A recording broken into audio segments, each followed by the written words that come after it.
in all of my videos, when I explain something how to get on a good car, or giving some sort of insights, my job and my values and my requirements and car exam blueprint, it's a tendency to promote awareness for you as a buyer to buy a good car, right? How to avoid problems. You know, we're not here interested if you can buy the biggest shit and fix it yourself somehow, or stick it together somehow. You know, it is awareness, how people can, without inspection or with inspection, when they do their own search and when they're looking for the good car, you know, they can buy it and they got help what to avoid, you know, any pitfalls. You know, it's about applying a common sense, right?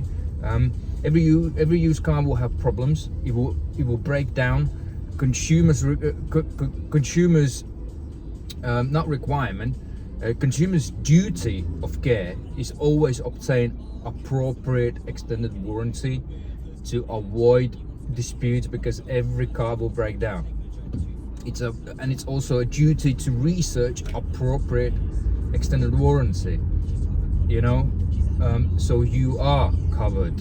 You know, as there's so many variations of them, and terms and conditions matter. You can't just assume you bought a warranty and you think it will cover everything. You need to read the terms and conditions, you know, because most of the warranties, the cheaper warranties, where wear and tear is wishy-washy, right? Technically, it's not. It's a conflict of interest.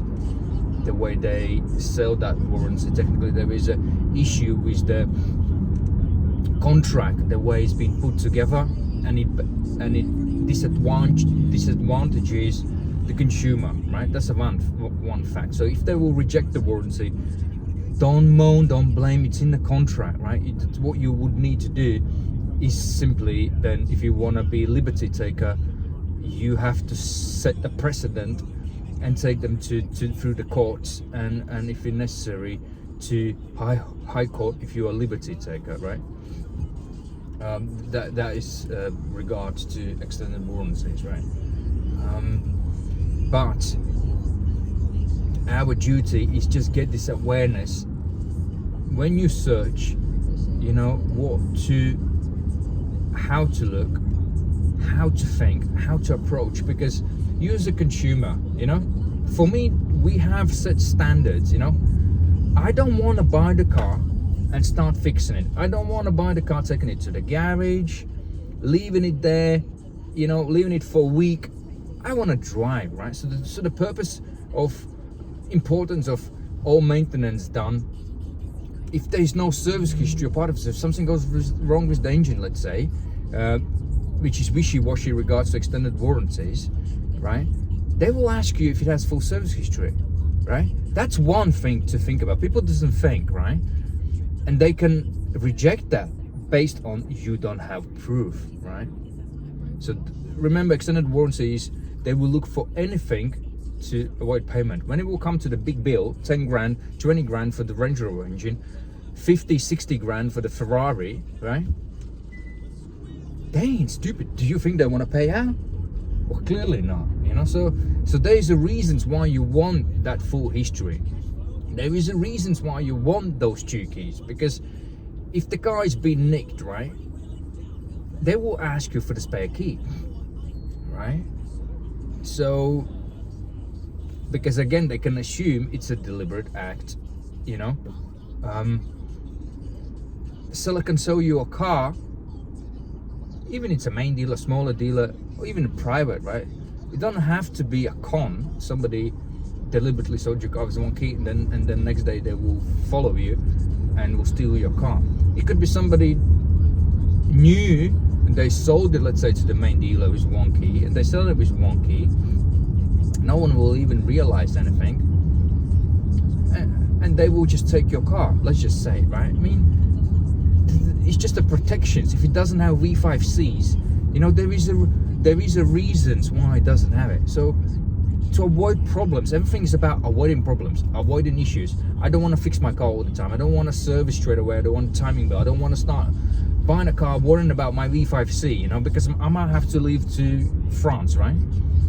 You know, you don't have it, you can't, you would need to show it, you know, you can leave the country, you know, you need documentation, you know. So things like proof of purchase from private sellers, you want to see it. Can they actually sell the car? Do they actually own it? To prove ownership, it's a proof of purchase, you know, to make sure people keep changing addresses, you know, make sure the logbook is on a right address, because they might move it. They might move the location where they live. Again, you might have that. If you're buying privately, you will start panicking about trust issues, right? So even he's honest to say he's moved, you might not trust it, you know. You might ask the ID to see if the if addresses on a driving license are matching his V5C logbook, right? Just to make sure, and when you're doing a purchase process, make sure you have a valid proof of invoice with the chassis number, mileage, you know, seller's addresses, and you're asking for ID, so it is the person who he says it is, right? So everything is just, what we're saying is just avoiding problems, you know. Again, it's not going to resonate to every people, right? Because there's always people who are always smarter than anyone else, and they know everything else they know, right? They know, they stand above the law of their thing. They think they know everything about consumer rights, and they know everything, right? But I'm not talking about these people. These people can just go and please themselves how they want it, right? I'm for you who've been scammed, who've been treated inappropriately by the seller or by the repair garage, you know.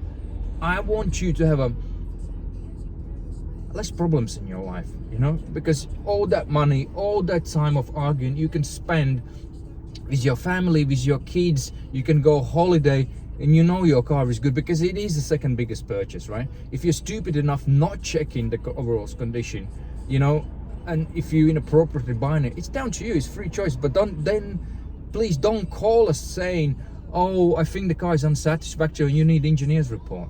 You know, what you need to understand about engineer's report, it's professional opinion, and you can't just call somebody saying, oh, I'll need engineer's report, write down about my car has problems.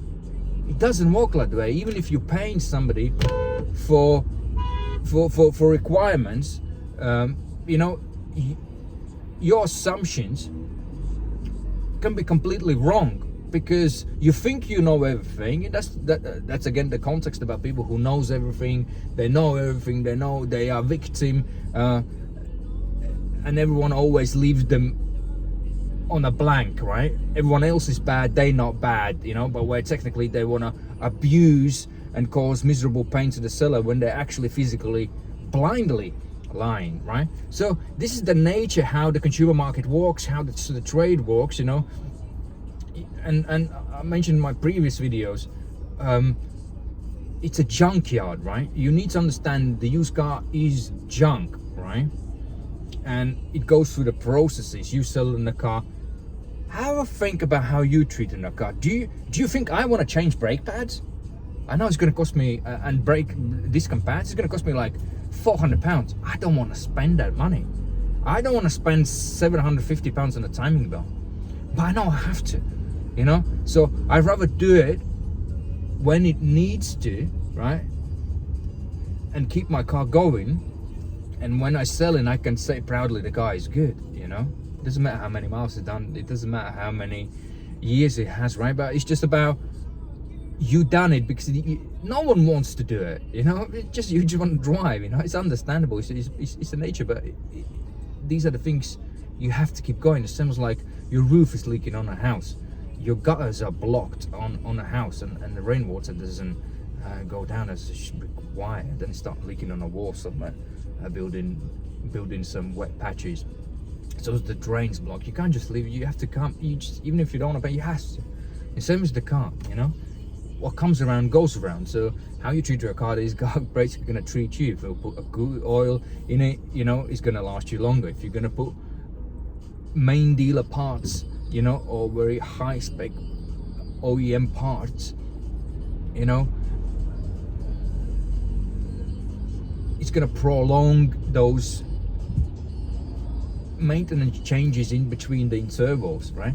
If you buy cheap shit parts like brake pads or this, they're going to squeak, they're going to wear out much quicker, half the time quicker than manufacturer's parts. Remember, there's a quality standards, and let's say if you're talking about ISO standards or whatever, that's a minimum requirement. Everything is about minimum requirements. So if you put minimum requirements, you know, it's going to wear out, it's going to break quicker, you know. But obviously when manufacturer sort of builds the vehicle, right, they don't think like ordinary consumer thinks, oh, I'm going to buy the cheapest oil, going to buy from Tesco's, right? They think about that reliability. So when the vehicle is under manufacturer's warranty, and even under consumer rights, it has to last a reasonable amount of time. When I'm talking about brand new goods and services, right? So they think about that, so they can minimize inconvenience getting the cars in, servicing them, because it's a cost to them, right? There will be on a maintenance stuff you will pay, you know. But obviously they don't want sort of problems. They want a car to be reliable, you know. So when you're buying a car, even used car, that's how you have to think, you know, and have to think it's a used car. It came from various owners, it gave through various cycles, it went from the lease companies, business companies. Most people who own the car are businesses, you know. So you have to carefully select what you buy and ask who owned the car. Is it the trade-in? You know, why did they trade it in? Why did they trade it in? Is it an auction? If it doesn't have logbooks, one keys, you know, part of it is you want to avoid problems, you know, because every car will have those problems. And I'm just giving you the idea, you know, you can't just go to somebody, used car dealer. It's just could be some junkyard. You can see some random fences, pile of cars, all of them from shit auction, you know. And I'm not saying all of the cars will be bad, but I mean, most of them will be like random some things, you know. So if the consumer would be smart and will look from the eyes of what I'm explaining and the what our standards are, there will be less problems.